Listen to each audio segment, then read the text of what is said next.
Today, we're going to talk about Excel importing Wizardry. So what the heck does that mean? Well, hey Nicole, how you doing? Thank you for joining. So lately at our firm, we've done several projects that involved Excel and importing data into the accounting system, whether that be QuickBooks or Xero are the two, to be honest, that we've worked with. Now, with QuickBooks, in most cases, depending on what it is that you're doing, there are some functions that you can batch enter transactions. But typically you would need a program like Transaction Pro Importer, which is what we use most of the time. Or we also use Cessant, I don't know if that's how you pronounce it, for QuickBooks Online, and Transaction Pro Importer for QuickBooks Desktop. And I believe you can also do Transaction Pro Importer with QuickBooks Online too. So anyway, but it got me to thinking, and I'd like today to be a little bit interactive, what are the different applications that we can use to import data into the accounting software for our clients or ourselves if you're your own business. And because that serves a couple purposes. One, generally there's a time savings, and two, we can a lot of times add value.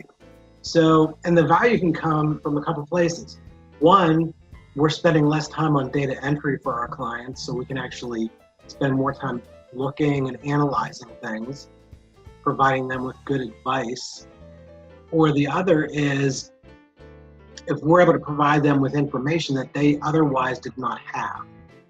So the example that I'm going to talk about today, which I think is just a really neat example, I have to admit that it wasn't my idea until did some brainstorming with my client and we came up with the end result. So she had come to me and said, hey Bob, in our estimating and proposal process, and she's a contractor, we do these 5 or 6 manual steps to get to our end result, which is filling out a template in Excel with the proposal and creating the estimate. Then taking that estimate and manually entering it into QuickBooks. Then taking that information that's in QuickBooks, creating purchase orders against the various line items, getting those purchase orders, re-entering them back into another Excel spreadsheet where she keeps track of the billing. So, and I may have missed a couple steps, I'm not sure, but anyway, so, we looked at a couple different options. Should we get another billing program to attach to QuickBooks? And what we finally came up with was some Excel wizardry. So what we did was we took their existing spreadsheet, which was made of multiple tabs, and we created a template so that the estimator enters all of his information on the template. That then flows to the page that the accountant uses to maintain all of the information related to that project, the total project cost, all the purchase orders. So that information flows into there. Then that information goes from there into a template, a journal entry import, an estimate import template. So from A, B, C, then it winds up in this template in the form of a journal entry, I keep saying journal entry, I apologize. I'm talking about an estimate, not a journal entry, apologize for that. So it goes into the template for the estimate, which then all we gotta do is open QuickBooks, open Transaction Pro Importer. Within moments, that estimate is loaded up into QuickBooks. Hi, Angela. You're welcome for the break. So glad to have you. So wow, I really made that confusing, and I apologize. So anyway, we took these 3-4 steps that were all done manually before. End result was getting this estimate into QuickBooks, which we were able to do with the template in Excel and Transaction Pro Importer. So saved them a ton of time in this process. The other thing that we did, which I really didn't mention before, was they also have QQ, which pulls data out of QuickBooks. And then we took some of that data and used it to fill in another part of her spreadsheet. So we like really fully automated this entire process that was all done by hand before. So in this particular case, we were able to add value because it was a huge time savings for the client that they are now not going to have to spend doing all this manual and duplicative data entry. So, you know, it was a win for everybody, and it was a really fun project because I love, you know, geeking around in Excel, and you know, that was one of the projects that we did. I'd like to see in the chat, for those of you that are watching, if anybody has any ideas that can be used to, you know, to do this same thing, to save time and provide value. You know, why not share? It's not, you know, just sharing the ideas. You know, we're not asking anybody to upload a spreadsheet or anything like that. So while you guys are thinking about it, the other one that we did, which was really cool, was a not really job cost, but the client wanted to keep track of their P&L by their customer. And because of the way they do their payroll, it just gets entered as a journal entry. So they have this other timekeeping program that keeps detailed time records for each of their customers that they're working on. But then when they get their payroll back, it's just, you know, one number, gross pay. So what we did was we took this other program, we were able to get an export out of that, create a database, and then my boss did this one because she's like just a super genius wizardess with Excel. Created this whole macro thing where all the client has to do is hit a couple buttons, and it just goes through the process of allocating the payroll to all the customers and then creating a journal entry that we can then upload with Transaction Pro Importer. So, you know, journal entries, estimates. With Transaction Pro Importer, I'm not sure how many of you have used it, but there are a ton of, you know, different transaction types that you can import into QuickBooks. So it's really just a matter of your imagination and what you know, want to try to do.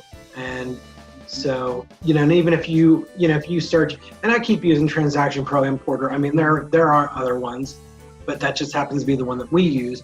If you search Transaction Pro Importer online, you'll see all the different types of transactions that you can work with in there. So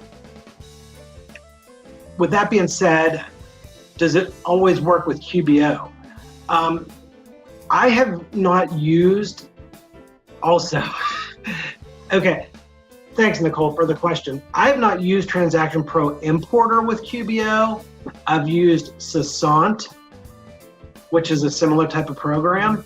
But yes, and they're really nice because the programs that you import with either one of those two are somewhat interactive. So they'll give you errors and let you know, oh, this particular field has a limit of 31 characters, and it'll highlight the fact that your description has, you know, 40 characters. So you need to maybe truncate that. So there is a learning curve for sure, but once you figure it out, they're pretty easy to use. And like, I'm to the point now where I've used it enough that I can just pretty much whip through there with no problem. But so again, I think Transaction Pro Importer works with QBO, but I'm sure that Sasant works with QBO because I've used it. So thank you for that question. Any other questions, or before I sign off, does anybody have any examples that they would like to discuss? And as I always say, the point of this coffee chat, this weekly coffee chat, isn't so much for my face just to be on the screen, but also, I put the weekly chat under the announcements, and the videos also get saved under videos. So, feel free, if you're watching this later, or want to come back and throw some things in the comments underneath the video, we can keep talking about it for the rest of the week. So, but all right, well, thank you, Nicole, for the question. Thank you guys all for attending today. So next Wednesday is the day after Christmas. I think I'm gonna do one, but just watch for the invitation for the event. So we'll see. But anyway, Merry Christmas, Happy Holidays to everybody, and I will hopefully see you next week. Oh, Nicole, do you have any Excel controls protections in place? What do you mean by that? In terms of what ultimately gets uploaded, or in the different calculation areas of Excel? Sorry, I'm not sure if you're still there, Nicole.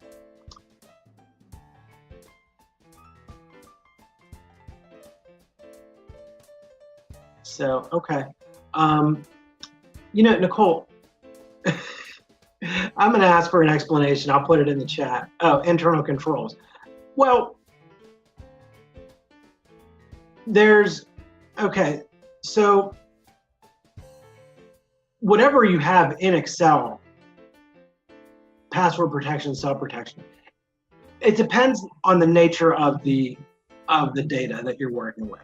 So if you are going to be working with payroll data, definitely password protect the Excel worksheet. I would highly recommend that. I don't really get into the cell protection that much.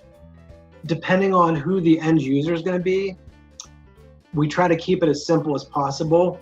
Like I was telling you, the one that Jamie did, there's just buttons, instructions, what to do. So we're not too worried about them overwriting things that they shouldn't. We always keep a backup of the spreadsheet.